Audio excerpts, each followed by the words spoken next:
I'd like to start by thanking Retford Rebel for sending me a link and notifying me of this article in the Lincolnshire Reporter yesterday, 19th of June. As you can see, the title of the article is a quote, "I can never trust the police again. Man gets £23,000 payout after officer misconduct." So a man living in Bourne said he can never trust police again after he was awarded an out-of-court settlement of around £23,000 from Lincolnshire Police over his unlawful arrest at his home in 2016. As previously reported, the force received a complaint about Police Sergeant Rick Mosley in relation to the arrest of Nick Fox at his home in Bourne on May the 23rd, 2016.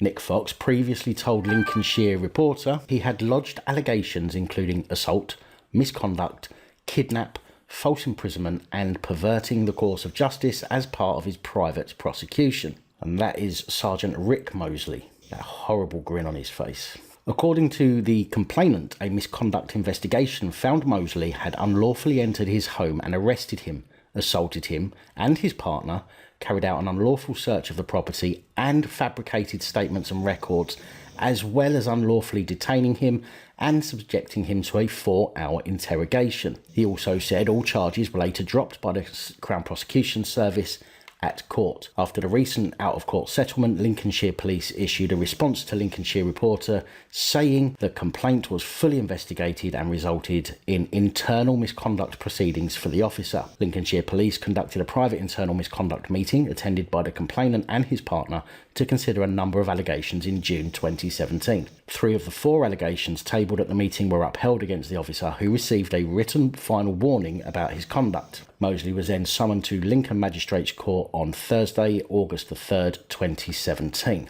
Mr Fox then made a civil claim for damages, which has been settled by the police's legal department.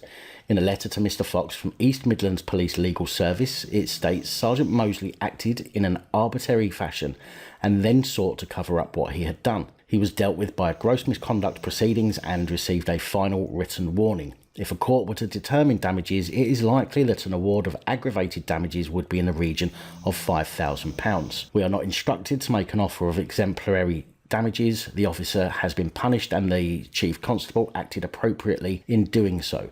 Accordingly, we are instructed to make an offer of £15,500 in full and final settlement of your client's claims. The complainant later received confirmation from DPP Law.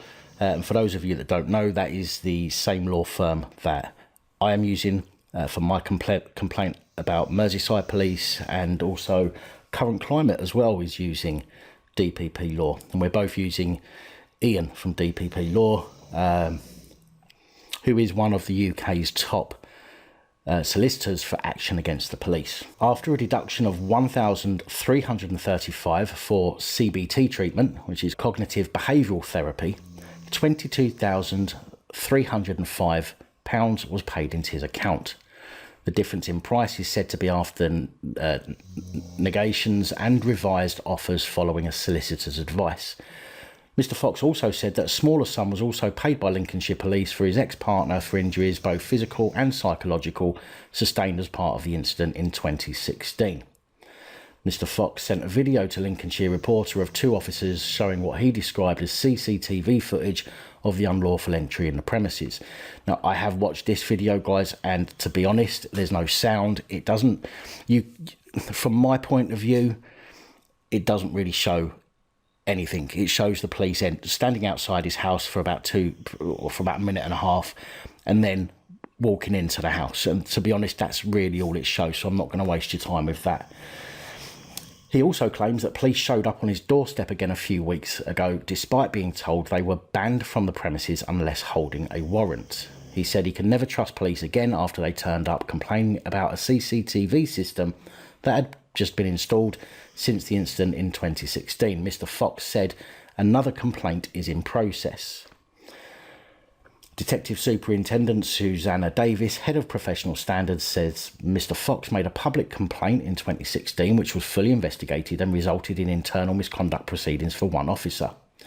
Mr. Fox has subsequently made a civil claim for damages which has been settled by our legal department.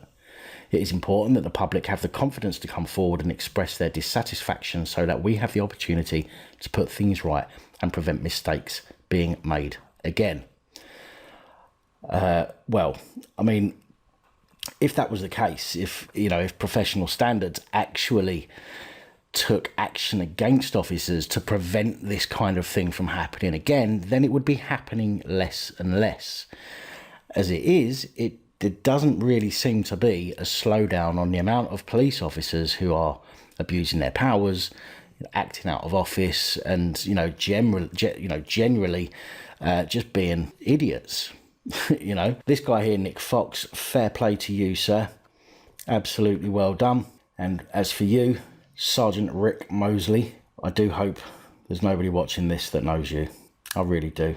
Because they're just going to see what kind of a tosser you really are. But guys, the thing is, this is one of the reasons why you should always pursue action against the police if you feel that you have been aggrieved. Even if it just means speaking to a brief and them telling you whether or not you have a case, because you won't know unless you ask. So if you ever have an interaction with the police where you feel that you were aggrieved, where you feel that you were in the right and they were in the wrong, take that to a solicitor. Any solicitor you like, they will tell you whether or not you have a case. But the main thing is, any time somebody in authority approaches you for any reason, take out your phone and start recording.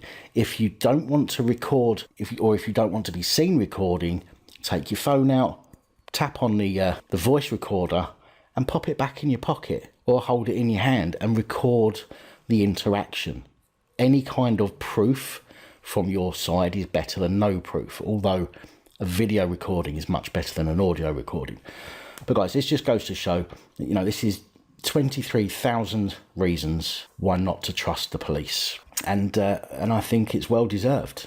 So I'm going to leave this video there, guys. Just wanted to give you an update on, just wanted to pass on this information to you in the hope that maybe if you have been aggrieved, that you will consider doing something about it, because we will only stop the police from abusing the public and abusing their powers if we stand up for ourselves. So until next time.